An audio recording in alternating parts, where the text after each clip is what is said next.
샬롬, 이동춘 목사입니다. 오늘도 여러분의 삶이 주님의 평안으로 가득하시길 기원하며 하나님의 말씀을 나누겠습니다. 오늘 주시는 말씀은 시편 119편 129절로부터 136절의 말씀입니다. 이 말씀 중에 129절과 130절을 읽겠습니다. 주의 증거들은 놀라움으로 내 영혼이 이를 지키나이다.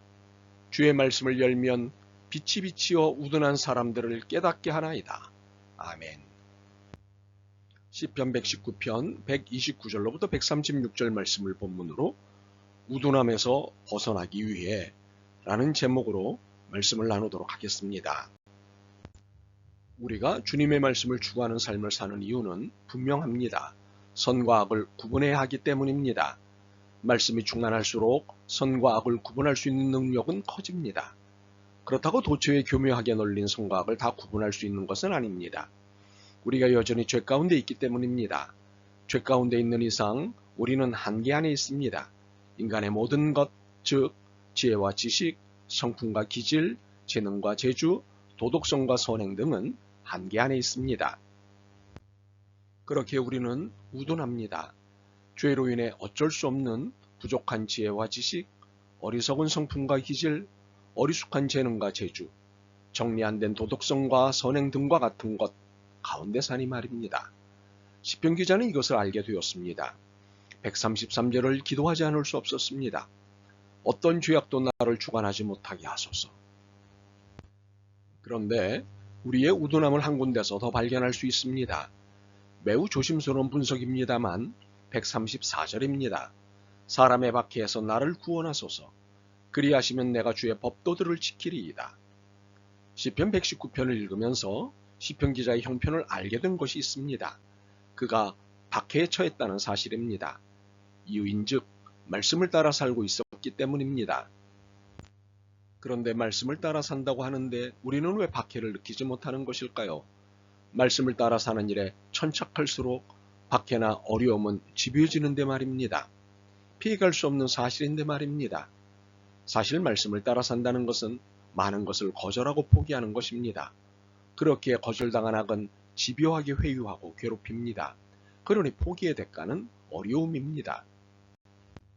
그러므로 우리가 얼마나 깊이 말씀에 들어가 사느냐에 따라 박해도 어려움도 그 정도가 달라집니다. 물론 박해, 어려움이 두려운 말씀 속으로 깊이 들어가지 못하는 경우도 있습니다.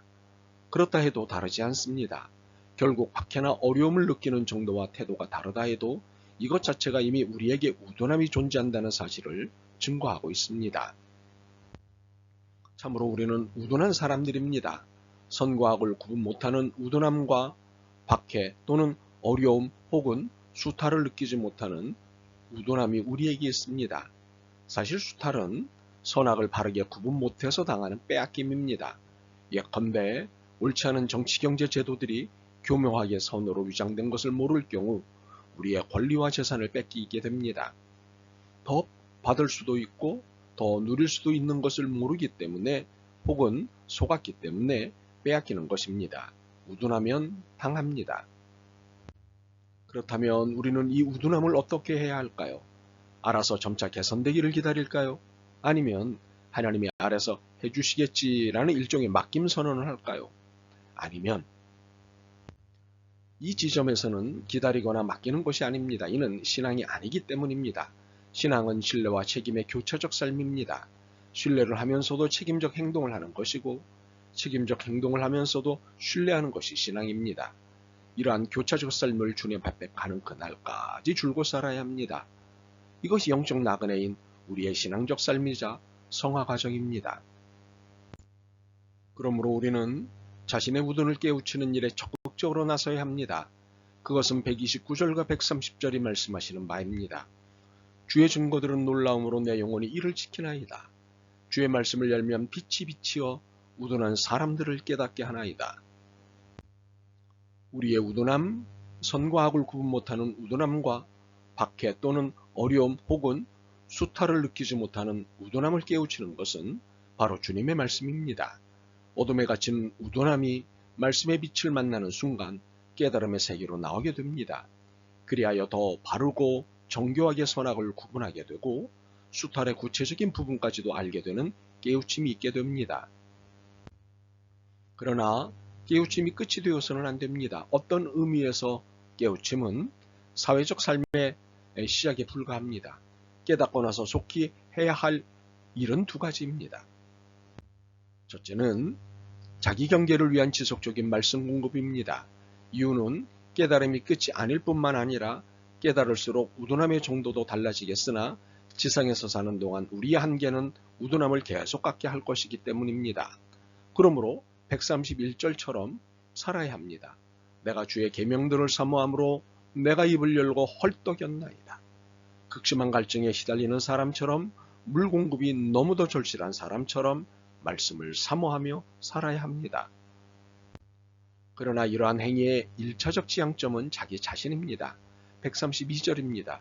주의 이름을 사랑하는 자들에게 베푸시던 대로 내게 돌이키사 내게 은혜를 베푸소서. 135절도 보십시오. 주의 얼굴을 주의 종에게 비추시고 주의 율례로 나를 가르치소서. 대상이 누구입니까? 나입니다. 자신입니다.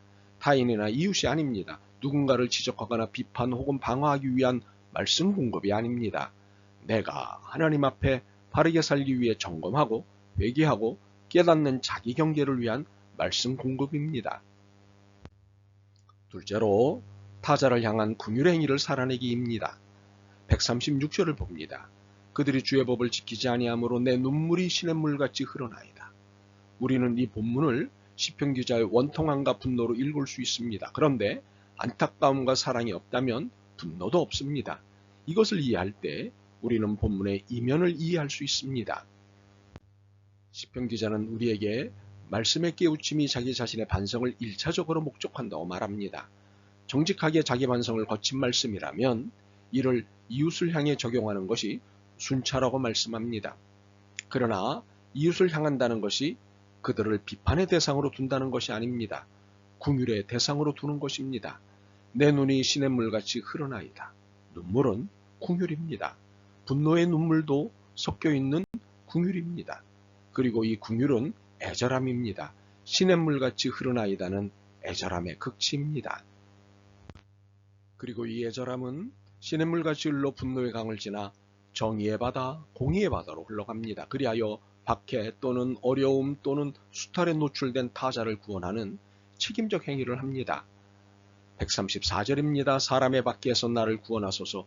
그리하시면 내가 주의 법도들을 지키리이다.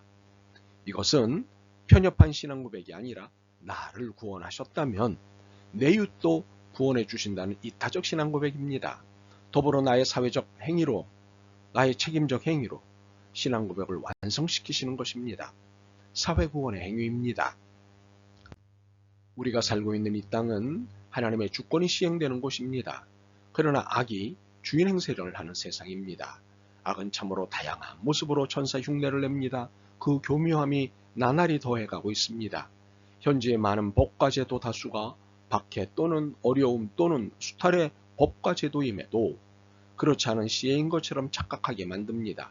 더욱이 이런 잘못된 생각과 태도를 가진 세력가들이 교회의 중심에서 역할하는 것이 교회의 부흥인 것처럼 착각하게 만듭니다.